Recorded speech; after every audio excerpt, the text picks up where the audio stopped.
Bonjour et bienvenue sur Couleur Papier. Je vous retrouve aujourd'hui pour une nouvelle vidéo, un nouveau projet créatif. Il s'agit d'une carte. Elle est relativement simple. Pour autant, vraiment, j'adore ce style de carte. En monochrome et camailleux de couleurs, je trouve que c'est vraiment très joli. Ici, je suis partie sur des bleus un peu turquoise, en l'occurrence Piscine Party et BD Bermude, avec le tamponnage en noir et un peu de colorisation dessus. Je trouve que ça donne un effet très toile de Jouy, que je trouve très élégant. Et puis, ce qui est intéressant, c'est que, en fait, sur cette carte, vous voyez que le petit tag qui se trouve ici est mobile, il n'est pas collé. On a quelque chose que j'aime beaucoup, que je vous avais déjà montré, mais ici la technique est un peu différente et elle est encore plus intéressante, puisque vous voyez que, en fait, ces deux morceaux sont dans la continuité l'un de l'autre. Même s'il y a ce panneau BD Bermude, on voit bien qu'il y a la continuité du motif. Je vais vous montrer comment j'ai fait ça, puisque j'ai utilisé une technique différente de celle que je vous avais montrée dans un précédent projet. Je vous mettrai le lien juste ici du projet que j'avais réalisé avec cet effet-là précédemment. Donc on a le petit tag que l'on va pouvoir dénouer si on le veut, pour pouvoir s'en servir peut-être pas comme marque-page. Donc où il peut rester soit sur la carte, soit être enlevé simplement en dénouant le petit nœud, ce que je ne vais pas faire maintenant, ce qui m'évitera d'avoir à le refaire. Et puis à l'intérieur, j'ai un petit point de piqûre et le motif de rose que l'on retrouve ici, que j'ai repris pour faire la continuité. Et là encore, il y a une petite astuce avec des nouveaux produits de ce nouveau catalogue que je trouve super et que je vais partager avec vous.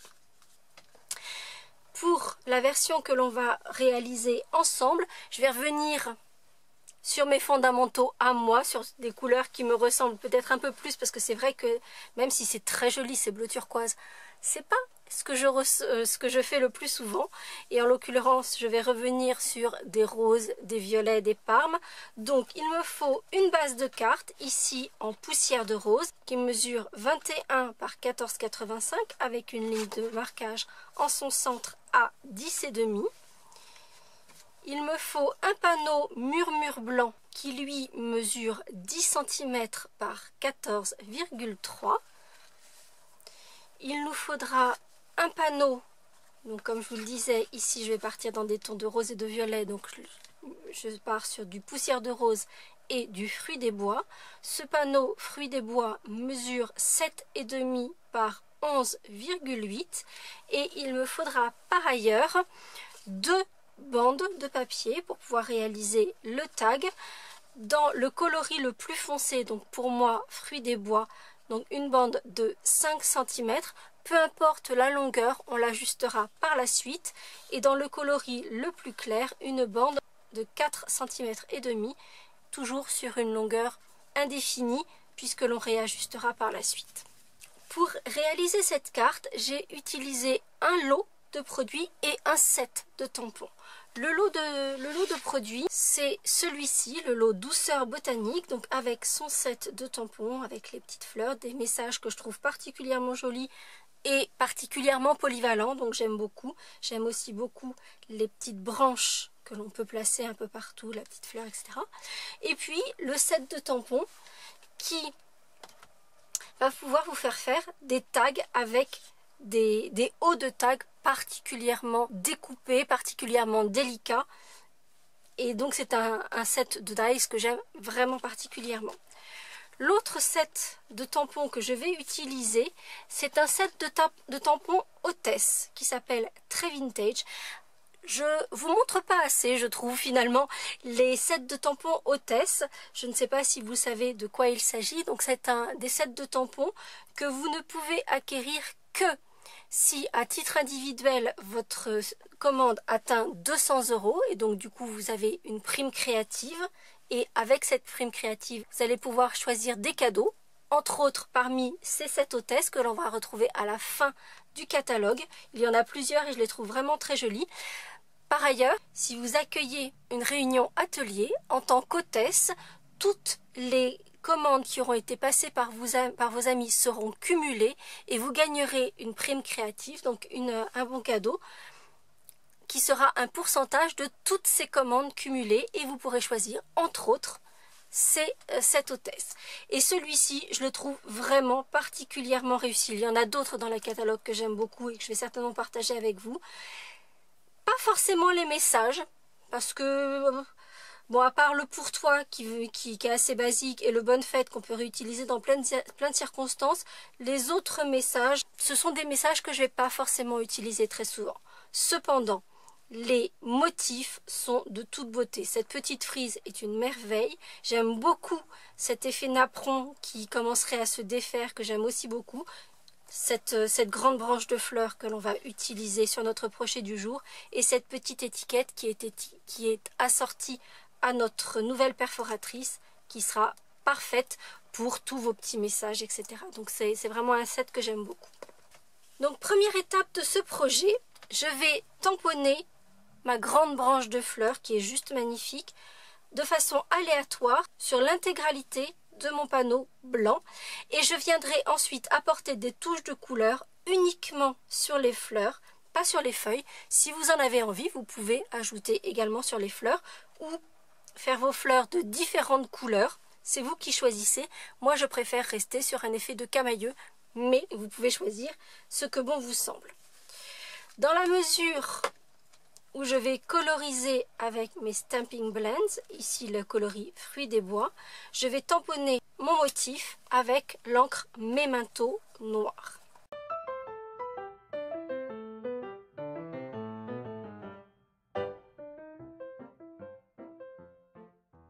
Je ne sais pas ce que vous en pensez, mais même simplement en noir et blanc, je trouve que c'est de toute beauté ce motif.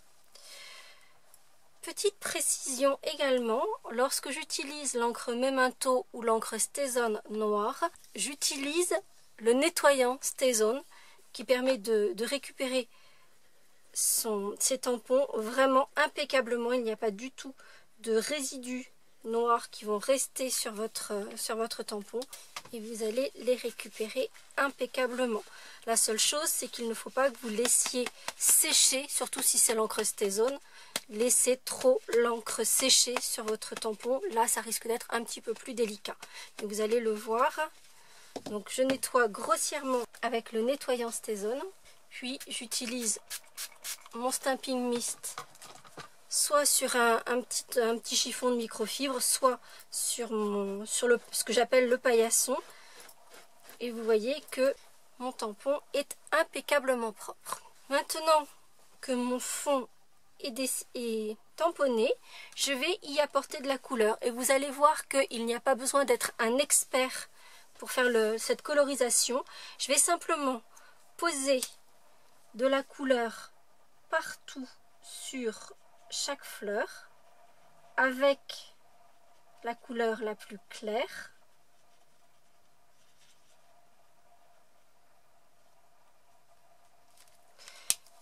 Et je viendrai simplement ensuite apporter un petit peu de relief avec la couleur la plus foncée, là où il y a des ombres ou des profondeurs sur mes fleurs.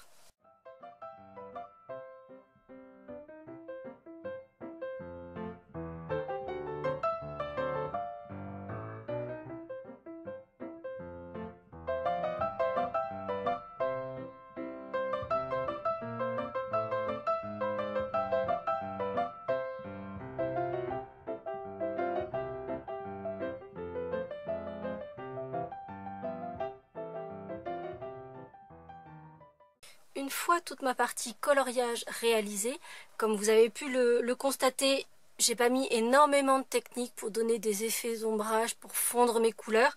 La seule chose, c'est que j'ai posé d'abord ma couleur claire sur l'intégralité de mes fleurs, pour ensuite poser la couleur foncée sur les endroits un peu stratégiques où je veux donner de l'ombre.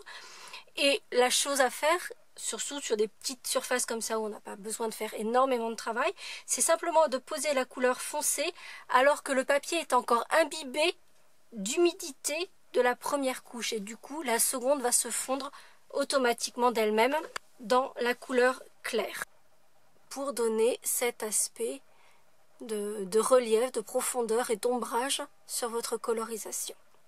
Alors même si je n'ai pas apporté énormément de techniques sur ma colorisation. Évidemment, la colorisation, ça prend toujours un tout petit peu de temps. Et vous l'aurez remarqué, j'ai 2 panneaux colorisés avec mes fleurs et pour autant je n'en ai réalisé qu'un.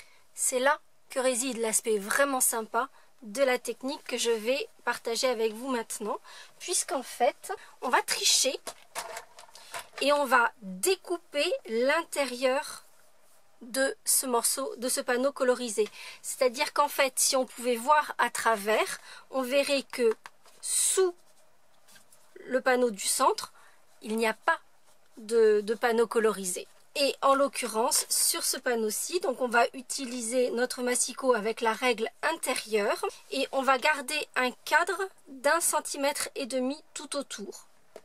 Donc on va placer son papier à 1,5 cm sur la graduation de droite.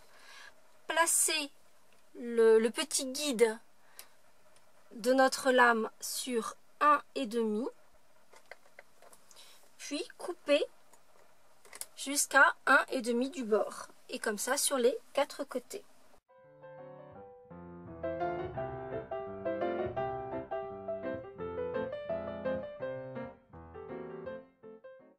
Et pour obtenir mon cadre fleuri et l'intérieur que je viens d'évider. Nous allons ensuite coller le panneau évidé sur son panneau de matage. On viendra coller le cadre centré sur la carte. Puis on viendra recoller le panneau évidé sur son panneau de matage sur la carte en prenant bien soin que le panneau est dans le bon sens pour que la continuité des motifs soit bien la bonne.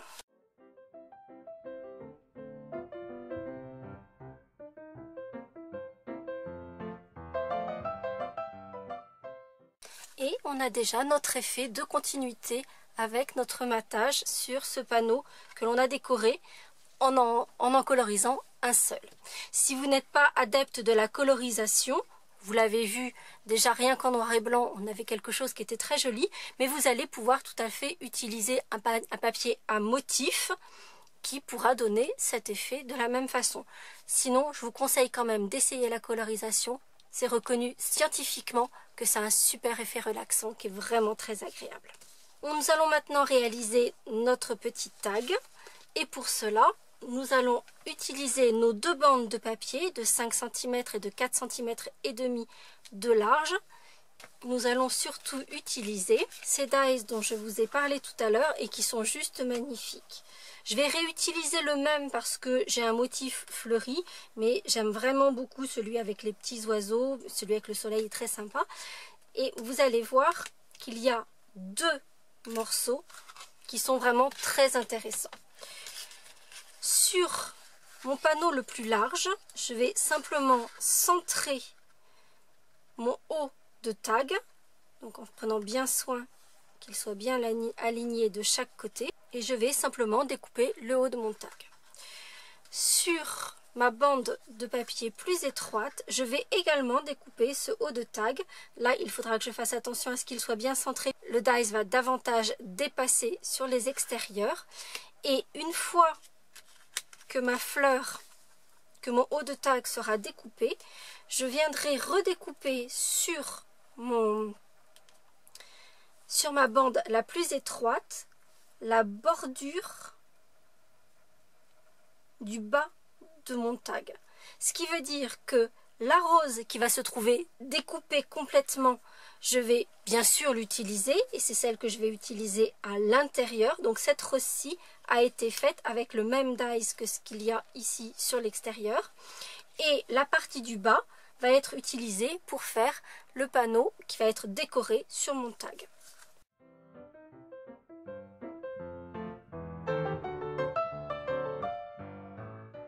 Donc vous le voyez, j'ai mon tag avec sa rose juste au-dessus et j'ai la même chose sauf qu'ici, ma rose va se dissocier du tag puisque celui-ci va venir ensuite par-dessus et qu'en fait le panneau fruit des bois va servir uniquement de matage. Il me faut à présent définir la longueur que je souhaite pour ce tag.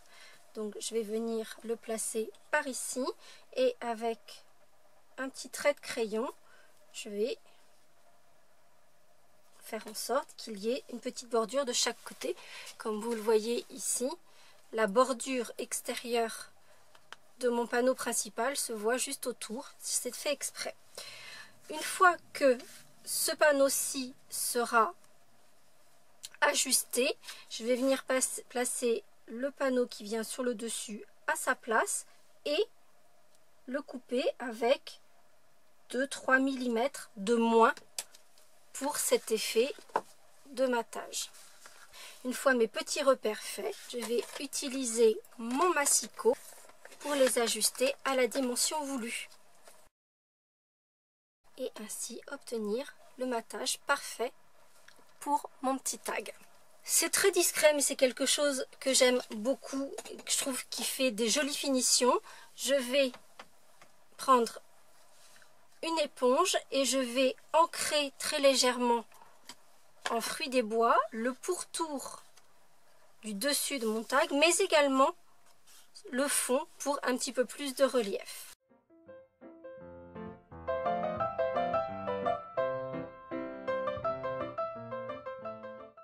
Je trouve aussi que lorsque l'on encre le pourtour comme ça du panneau le plus clair, ça fait une transition qui est beaucoup plus douce quand on met les deux panneaux l'un sur l'autre. Je vais ensuite décorer mon tag avec un petit message. Sur mon prototype, j'avais choisi le message simplement pour toi. J'aime beaucoup cette combinaison de deux calligraphies, donc la calligraphie manuscrite et puis les capitales d'imprimerie. C'est la même chose avec le bon anniversaire, donc c'est le bon anniversaire que je choisis de tamponner sur ma version poussière de rose et fruits des bois. En revanche, comme le papier est relativement clair, en fait je vais faire l'inverse. C'est-à-dire que ici j'avais embossé en blanc le message et tamponné mes petites fleurs autour en BD Bermude sur le Piscine Party. Sur celui-ci, je vais tamponner mon bon anniversaire en fruits des bois et ce sont les fleurs que je vais tamponner en encre Versa marque et que je vais embosser en blanc.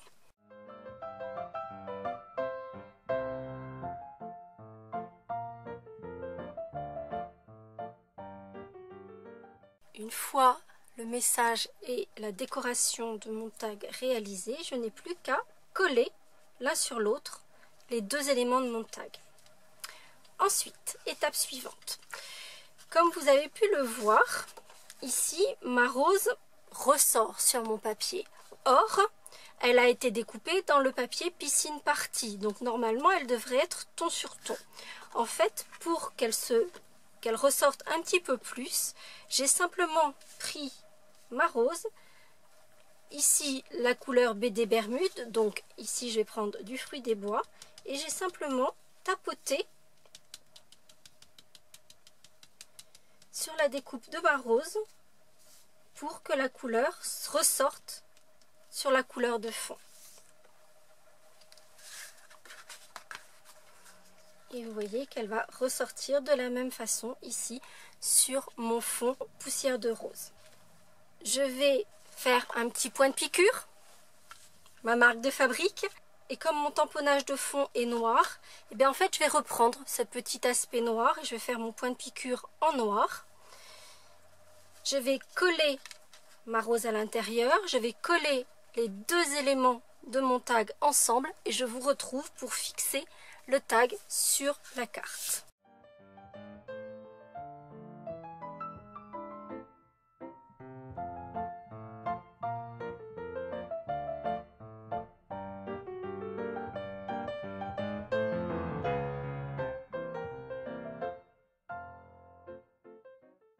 L'intérieur de notre carte est finalisé, notre tag est monté, il ne reste plus qu'à assembler les deux morceaux.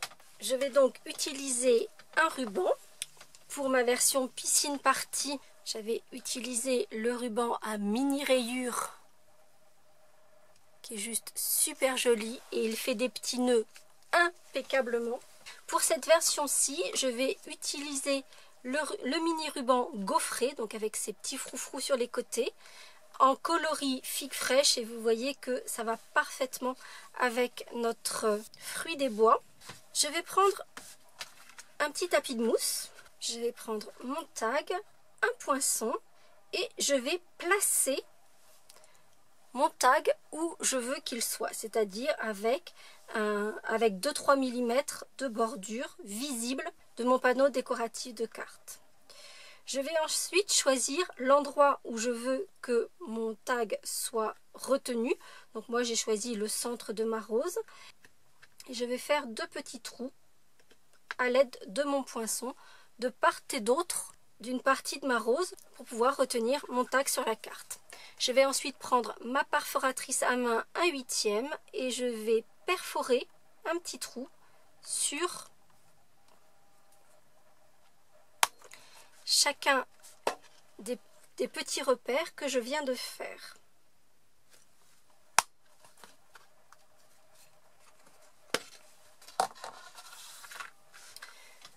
Je vais ensuite passer une longueur de ruban dans ces petits trous. Dans ce cas-là, le stylet de votre planche de marquage est votre meilleur ami pour pouvoir passer le ruban dans ces petits trous.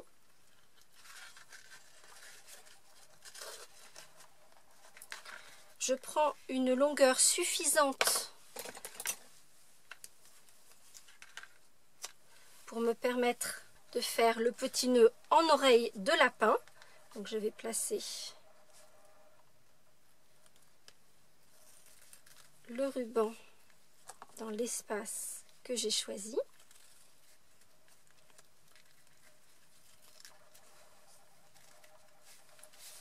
Comme ceci. Donc vous voyez que maintenu par son ruban, mon petit tag se place impeccablement là où je le souhaite.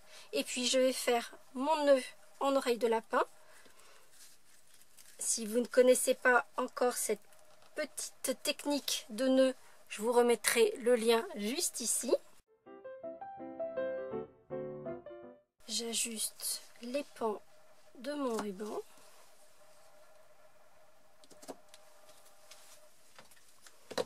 Et comme à mon habitude, je brûle les extrémités très légèrement de façon à ce que mon ruban ne vienne pas s'effilocher. Je le répète, s'il y a des enfants qui me regardent, à faire uniquement avec un adulte. Et pour finir, après les points de piqûre, mon autre marque de fabrique, le petit nœud à la fourchette que j'ai déjà préparé. Si vous ne le connaissez pas, lui aussi, je vous remets le lien pour savoir comment nouer ce petit nœud juste ici. En fait, cette carte, c'est un petit test pour voir si vous avez bien appris tous vos petits nœuds. Donc, je vous remettrai le lien. Et puis, je vais placer ce petit nœud à l'aide d'un mini point de colle sous mon message « Joyeux anniversaire ». Et voici ma carte effet toile de Jouy dans des coloris cette fois-ci beaucoup plus rosé, violet ou dans des coloris plus turquoise. Alors, je vais pas vous mentir, j'ai fait une petite bêtise, mais c'est pas une grosse bêtise. En fait, j'ai pas placé ma rose dans l'angle que je souhaitais au départ, simplement parce que je n'ai pas vérifié, mais on va dire qu'il n'y a pas mort d'homme. C'est une carte qui peut être réalisée très rapidement, puisque comme je vous le disais, il n'est pas forcément nécessaire de faire la partie colorisation. Vous pouvez le faire simplement en tamponnant des motifs ou simplement en prenant du papier à motifs et pouvoir réaliser une carte très rapidement en cas d'urgence. J'espère que cette carte, avec son effet de superposition avec un seul panneau, vous aura plu. Si c'est le cas, vous n'hésitez pas à mettre un petit pouce en l'air, à me dire si vous êtes sur la team turquoise ou sur la team violette. Moi, évidemment, mon cœur balance vers le violet. Et quoi qu'il arrive, on se retrouve la semaine prochaine pour de nouvelles aventures créatives. À très bientôt.